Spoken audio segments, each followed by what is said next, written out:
एक समय था जब उसका नाम सुनते ही लोग कांप उठते थे। अंगुलीमाल, एक ऐसा डाकू जिसने 999 हत्याएं की। लेकिन क्या एक हत्यारा संत बन सकता है? क्या हिंसा में डूबा व्यक्ति करुणा का प्रतीक बन सकता है? आज की इस 7वीं कथा में जानिए कैसे बुद्ध के शब्दों ने एक क्रूर डाकू का जीवन बदल दिया। यह है अंगुलीमाल की कथा, फ्रॉम किलर टू मंक। नमस्कार।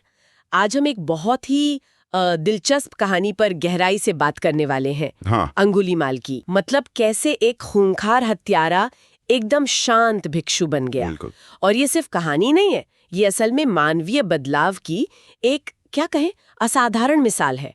ये कोई काल्पनिक घटना नहीं है। अच्छा। हाँ, ये करीब 515 ईसा पूर्व की बात है। मतलब बुद्ध के ज्ञान प्राप्ति, जिसे बोधि प्राप्ति कहते हैं। हाँ, बोधि प्राप्त। हाँ, तो उसके लगभग 5 से 10 साल बाद की।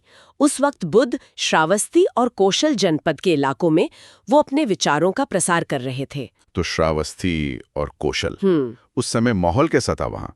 श्रावस्ती के पास एक जंगल था और वहाँ एक अजीब सा डर फैला हुआ था। हाँ, डर तो था, और वो डर था अंगुलीमाल का। वो कोई, आप समझिए, साधारण डाकू नहीं था। वो राहीगीरों को मार डालता था और फिर उनकी एक उंगली काटकर जमा करता था। उंगली कहते हैं कि उसने इन उंगलियों की माला पहनी हुई थी, इसीलिए नाम अंगुलीमाल पड़ा। ओह अच्छा, उंगलियों की माला। हाँ, और सोर्स के मुताबिक वो 999 उंगलियां जमा कर चुका था और अपनी 1000वीं उंगली की तलाश में था। 1000वीं? क्यों, कोई मन्नत थी क्या उसकी? हाँ, कहा जाता है कि कोई प्रतिज्ञा थी उसकी, वो पूरी करनी थी उसे। सोचिए पूरे इलाके में कैसा खौफ रहा होगा। लोग तो जंगल के पास से गुजरने में भी डरते थे। ये तो वाकई दहलाने वाली बात है। 999 हत्याएं और 1000वीं शिकार की तलाश। लेकिन फिर कहानी में मोड़ आता है। बुद्ध। हाँ, बुद्ध। उन्हें ये सब पता था, फिर भी वो उसी रास्ते पर चल पड़ते हैं जहां अंगुलीमाल था। ऐसा क्यों किया उन्होंने? ये उनकी करुणा थी या निडरता? लेकिन अगर हम बुद्ध की शिक्षाओं को देखें, उनके स्वभाव को देखें, हाँ, तो ये उनकी असीम करुणा और जबरदस्त निडरता दोनों का ही प्रतीक लगता है। वो शायद अंगुलीमाल को इस हिंसा के चक्र से निकलने का एक मौका देना चाहते थे। एक मौका? हाँ, उन्हें शायद व्यक्ति के बुरे कर्मों के पीछे उसके अंदर की संभावना दिख रही थी। और फिर वो आमना सामना होता है। ये हिस्सा तो बड़ा नाटकीय लगता है। अंगुलीमाल बुद्ध को देखकर चिल्लाता है, रुक जा। हाँ, जोर से चिल्लाया, लेकिन बुद्ध वो एकदम शांत भाव से चलते रहे। रुके नहीं? नहीं।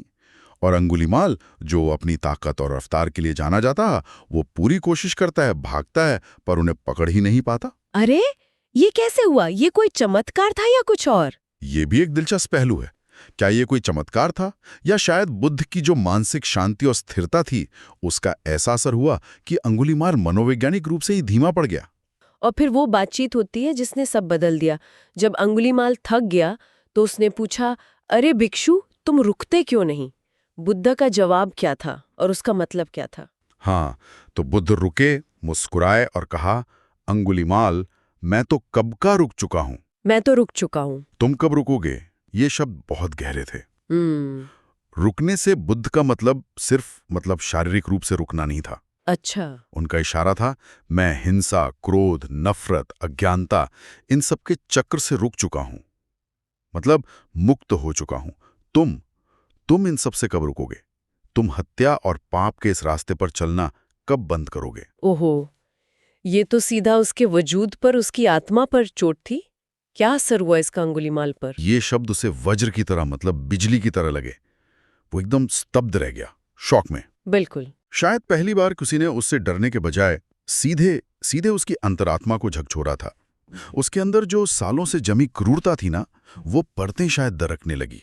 तो क्या हुआ? वो फूट फूट कर रो पड़ा और उसने एक बहुत ही मार्मिक सवाल पूछा, क्या मुझ जैसा पापी भी बदल सकता है? क्या क्या मेरे लिए कोई उम्मीद है? 999 हत्याएं करने वाले इंसान का ये सवाल, बुद्ध ने क्या कहा? बुद्ध का जवाब, वो उनकी करुणा का सार है, एसेंस है। उन्होंने कहा, हर किसी में बदलने की क्षमता होती है। हर किसी में? अतीत कितना भी अंधेरा क्यों ना हो, भविष्य को बदला जा सकता है। क्रूरता को करुणा में बदला जा सकता है। ये सिर्फ शब्द नहीं थे, ये एक भरोसा था, एक आश्वासन था, एक संभावना का दरवाजा खोल रहे थे वो। और अंगुलीमाल ने ये मौका जाने नहीं दिया। बिल्कुल नहीं। उसी पल, कहते हैं उसी क्षण उसने अपने हथियार फेंक दिए, बुद्ध के चरणों में गिर गया और उनसे दीक्षा मांगी, शिष्य बनने की प्रार्थना की। और बुद्ध ने स्वीकार कर लिया। हाँ, वो बुद्ध का शिष्य बन गया और भिक्षुओं के समुदाय में, जिसे संघ कहते हैं, उसमें शामिल हो गया। संघ मतलब उन लोगों का समूह जो बुद्ध के दिखाए रास्ते पर चलकर ज्ञान और शांति खोजते थे। ये तो मतलब अविश्वसनीय परिवर्तन है, जिसका नाम सुन के लोग कांपते थे। हाँ, वो अब शांति के रास्ते पर, उसकी आगे की जिंदगी कैसी रही फिर एक भिक्षु के तौर पे? हाँ, आगे चलकर वो संघ का एक बहुत ही शांत, संयमित और ध्यान में लीन रहने वाला भिक्षु बना। उसकी जिंदगी पूरी तरह बदल गई थी। लेकिन समाज ने उसे आसानी से अपना लिया, जिसने इतना कुछ किया हो? नहीं, आसान नहीं तो, बिल्कुल नहीं। कुछ लोग अब भी उसे शक और डर से देखते थे। कभी कभी उसे ताने भी सुनने पड़ते थे, शायद पत्थर भी फेंके जाते थे। लेकिन उसने सब कुछ बड़े धैर्य से सहा। उसका जीवन ही इस बात का सबूत बन गया कि हाँ, इंसान बदल सकता है। तो इस पूरी कहानी और इस सोर्स से मुख्य सीख क्या निकलती है? हमारे लिए क्या है इसमें? देखिए, सबसे बड़ी सीख तो यही है कि मानवीय परिवर्तन की जो संभावना है वो असीम है। कोई व्यक्ति कितना भी बुरा क्यों न लगे, उसके अंदर भी अच्छाई का एक बीज होता है।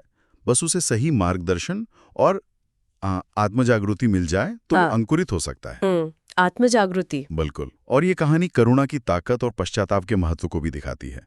अंगुलीमाल सिर्फ बाहर से नहीं बदला, उसका अंदरूनी रूपांतरण हुआ था। और ये घटना, जैसा हमने शुरू में बात की थी, बुद्ध की बोधि प्राप्ति के बाद लगभग 515 से 510 ईसा पूर्व के आसपास हुई। बौद्ध धर्म के शुरुआती दौर की ये एक महत्वपूर्ण घटना मानी जाती है। सही कहा। और अंत में ये हमें सोचने पर मजबूर करती है ना, अंगुलीमाल का ये जो इतना बड़ा परिवर्तन है, वो हमारे अपने जीवन और समाज के बारे में क्या कहता है? हाँ, क्या हम लोगों को उनके अतीत के आधार पर हमेशा के लिए जज कर लेते हैं, या हम उनमें बदलाव की संभावना देखते हैं? बिल्कुल। ये सवाल शायद आज भी उतना ही जरूरी है जितना उस वक्त था। उसके अतीत के बावजूद क्या उसमें मौजूद संभावना को देखा जा सकता है? ये एक गहरा सवाल है। अगर आपको यह कहानी प्रेरणादायक लगी हो तो वीडियो को लाइक करें, कमेंट में नमो बुद्धाय लिखें और बताएं कि आपने क्या सीखा। वीडियो को अपने मित्रों के साथ जरूर शेयर करें और ऐसी ही और कथाओं के लिए चैनल टेल्स फोरम को सब्सक्राइब करें। अगली कथा की सूचना पाने के लिए बेल आइकन दबाना न भूलें। बुद्ध की 30 कहानियों की इस यात्रा में हमारे साथ बने रहें। हर कहानी एक नई सीख, एक नई दिशा लेकर आती है। नमो बुद्धाय।